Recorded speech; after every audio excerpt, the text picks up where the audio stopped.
La nature est bien faite.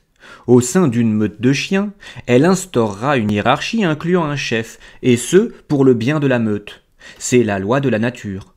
Dans une société d'êtres pensants, c'est-à-dire d'êtres capables de se demander si obéir à la loi de la nature est juste ou non, un cadre de loi est forcément nécessaire pour le bon fonctionnement de la société. Mais le vote citoyen ne doit pas se réduire à la seule possibilité de choisir celui qui établira ces lois. Dans une telle société, les citoyens doivent pouvoir choisir ensemble celles qui leur conviennent. Sinon, ils ressemblent à des animaux qui, au lieu de choisir leur chef instinctivement, sans que le moi pensant ne joue aucun rôle, le choisissent consciemment, et cela est grave. À partir du moment où il y a plus d'un individu dans un enclos, les lois sont nécessaires.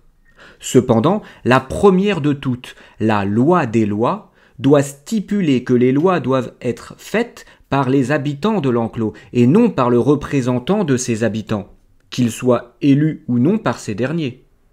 Voilà ma position et voilà le ciment d'une démocratie véritable.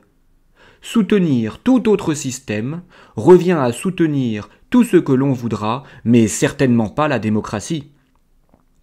Tu sais, lecteur, les instincts n'ont pas besoin de comprendre. Ils obéissent aveuglément aux règles que la nature leur impose. En revanche, la conscience n'obéit qu'aux règles qu'elle a comprises et qu'elle considère comme justes.